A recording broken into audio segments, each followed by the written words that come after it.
Good morning students, कैसे हैं आप सभी। बच्चों, हिस्ट्री में हम चैप्टर 2 यूरोप में समाजवाद एवं रूसी क्रांति पढ़ रहे हैं और इसमें हमने लास्ट लेक्चर में पेट्रोग्राद में फरवरी क्रांति तक पढ़ा। और बच्चों, आज हम पढ़ेंगे अक्टूबर के बाद क्या बदला। बच्चों, लास्ट लेक्चर में हमने पढ़ा कि जैसे जैसे अंतरिम सरकार और बोल्शेविकों के बीच टकराव बढ़ा, लेनिन को अंतरिम सरकार द्वारा तानाशाही थोप देने की आशंका दिखाई देने लगी और सितंबर में उन्होंने सरकार के विरुद्ध विद्रोह की चर्चा शुरू कर दी। और बच्चों, 24 अक्टूबर 1917 को विद्रोह शुरू हो गया। अब बच्चों पढ़ते हैं कि अक्टूबर 1917 की क्रांति के बाद क्या बदला। स्टूडेंट्स, बोल्शेविक जो थे वो निजी संपत्ति की व्यवस्था के विरुद्ध थे और उन्होंने जमीनों को सामाजिक संपत्ति घोषित कर दिया और सामंतों की जमीनों पर किसानों ने कब्जा कर लिया। शहरों में बोल्शेविकों ने मकान पर कब्जा कर जो मकान मालिक थे उनके लिए पर्याप्त स्थान छोड़कर क्या किया, बड़े बड़े मकानों को छोटे भाग कर दिए, और जो लोग बेघर थे और जो ज़रूरतमंद थे उन्हें रहने के लिए स्थान दे दिया उसमें, है ना। उन्होंने अभिजात वर्ग द्वारा पुरानी पदवियों पर रोक लगा दी और इस परिवर्तन को स्पष्ट दिखाने के लिए सेना और सरकारी अफसरों की वर्दियां भी उन्होंने बदल दी। बोल्शेविक पार्टी का नाम अब रूसी कम्युनिस्ट पार्टी रख दिया गया। संविधान सभा के लिए बोल्शेविकों ने नवंबर 1917 में चुनाव कराए, पर इन्हें बहुमत नहीं मिल सका। जनवरी 1918 में असेंबली ने बोल्शेविकों के प्रस्ताव को खारिज कर दिया और लेनिन ने असेंबली बर्खास्त कर दी। गृह युद्ध। बच्चों, जब बोल्शेविकों ने भूमि के पुनर्वितरण का आदेश दिया तो रूसी सेना टूटने लगी, क्योंकि सेना में जो अधिकतर सिपाही थे वो किसान थे और वो अपनी भूमि पुनर्वितरण के लिए घर लौटना चाहते थे। इसलिए वो सेना छोड़कर जाने लगे और जो गैर बोल्शेविक समाजवादी, उदारवादी और राजशाही के समर्थक थे उन्होंने बोल्शेविक विद्रोह की बहुत निंदा की। सन 1918 और 1919 में रूसी साम्राज्य के अधिकार क्षेत्रों पर सामाजिक क्रांतिकारियों और जार समर्थकों का ही नियंत्रण रहा।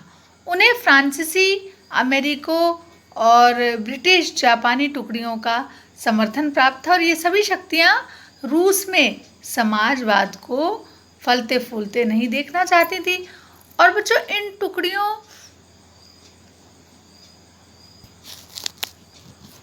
और बोल्शेविकों के बीच चल रहे युद्ध के दौरान लूटमार, डकैती और भूखमरी जैसी समस्याएं फैल गई। बच्चों, जार समर्थक निजी संपत्ति के हिमायती थे। उन्होंने जमीन पर कब्जा करने वाले किसानों के खिलाफ बहुत सख्त रवैया अपनाया और इस वजह से गैर बोल्शेविक के प्रति जन समर्थन और भी तेजी से घटने लगा और जनवरी 1920 तक भूतपूर्व रूसी साम्राज्य के अधिकांश क्षेत्रों पर बोल्शेविकों का नियंत्रण कायम हो चुका था। अब है बच्चों समाजवादी समाज का निर्माण।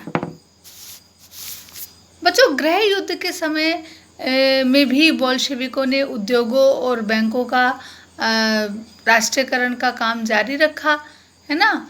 और उन्होंने किसानों को उस भूमि पर खेती की छूट दे दी जिसका समाजीकरण किया जा चुका था। और इन सब के द्वारा बोल्शेविक ये दिखाना चाहते थे कि सामूहिकता क्या होती है।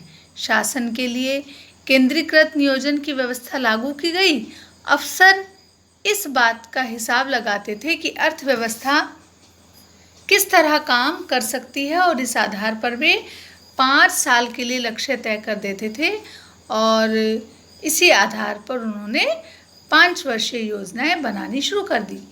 एक विस्तारित शिक्षा व्यवस्था विकसित हो गई और फैक्ट्रियों में काम करने वाले लोगों और किसानों को विश्वविद्यालयों में प्रवेश दिलाने के लिए विशेष इंतजाम किए गए।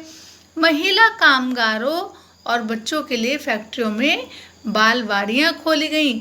मजदूरों के लिए आदर्श रिहायशी मकान तथा सस्ती स्वास्थ्य सेवा उपलब्ध कराई गई। लेकिन इन सब कोशिशों के परिणाम जो है सरकारी संसाधन सीमित होने के कारण सभी स्थानों पर एक जैसे नहीं रहे। अब है स्टूडेंट्स स्टालिनवाद और सामूहिकीकरण। बच्चों, नियोजित अर्थव्यवस्था का प्रारंभिक दौर खेती में सामूहिकरण से पैदा हुई तबाही से जुड़ा हुआ था। सन 1927 और 28 के आसपास रूस के नगरों में गेहूं का भारी संकट पैदा हो गया और सरकार ने गेहूं के मूल्य तय कर दिए। उससे ज़्यादा मूल्य पर कोई भी गेहूं नहीं बेच सकता था, लेकिन बच्चों किसान उस मूल्य पर सरकार को अनाज बेचने के लिए तैयार नहीं थे। स्टूडेंट्स, लेनिन के बाद पार्टी की कमान स्टालिन ने संभाल ली और इस स्थिति से निपटने के लिए उसने कड़े कदम उठाए और उन्हें ये लगता था कि जो कि अमीर किसान और व्यापारी हैं वो कीमत बढ़ने की आशंका में अनाज नहीं बेच रहे हैं। उन्होंने इस स्थिति पर काबू पाने के लिए सट्टेबाजी पर रोक लगाई और व्यापारियों के पास जो अनाज जमा था उसे जब्त करना आवश्यक समझा। और सन 1928 में पार्टी के सदस्यों ने किसानों से जबरदस्ती अनाज खरीदा और जो संपन्न किसान थे, जिन्हें कूलम कहा जाता था, उनके ठिकानों पर छापे मारे। लेकिन इसके बाद भी अनाज की कमी बनी रही, इसलिए खेतों में सामूहिकीकरण का निर्णय लिया गया और बच्चों सन 1917 के पश्चात भूमि किसानों को सौंप दी गई। लेकिन किसानों के जो खेत थे उनका आकार छोटा होने के कारण उनका आधुनिकीकरण नहीं किया जा सकता था। इसलिए बच्चों, आधुनिक खेत विकसित करने और मशीनों की सहायता से औद्योगिक खेती करने के लिए कुलकों का सफाया और किसानों से जमीन छीनकर सरकारी नियंत्रण वाले बड़े खेत बनाना आवश्यक माना गया। और इसके बाद स्टालिन का सामूहिकीकरण कार्यक्रम शुरू हुआ और जिससे सभी किसान सामूहिक खेतों पर काम करते थे और जो भी मुनाफा यानी कि फ़ायदा होता था उसे सभी किसानों में बांट दिया जाता था। और निर्णय से जो गुस्सा किसानों में सरकार का, वो क्या करने लगे, विरोध किया और इस विरोध में वो अपने जानवरों को ख़त्म करने लगे, जिस कारण जो है सामूहिकीकरण का विरोध करने वालों को बच्चों सरकार द्वारा कठोर सजा दी गई और बहुत सारे लोगों को तो देश से निकाल दिया गया।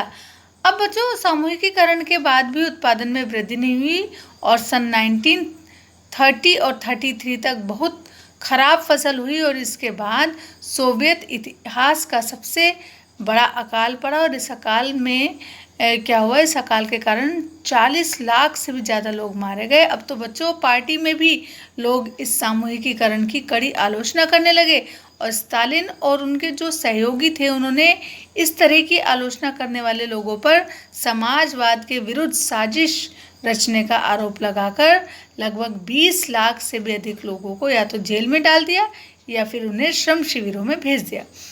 और जबकि इन लोगों ने कोई अपराध नहीं किया था, तब भी इन्हें बहुत यातनाएं सहनी पड़ी और यहाँ तक कि उन्हें जो है मौत के घाट भी उतार दिया गया।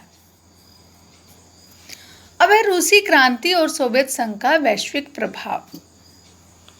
स्टूडेंट्स, बोल्शेविकों ने जिस तरह सत्ता पे अधिकार करके शासन चलाया उससे यूरोप की समाजवादी पार्टियां बहुत सहमत नहीं थी और बच्चों, बहुत से देशों ने कम्युनिस्ट पार्टियों का गठन किया और बोल्शेविकों ने उपनिवेशों की जनता को भी जो रास्ता उन्होंने अपनाया था उस पर चलने के लिए प्रोत्साहित किया।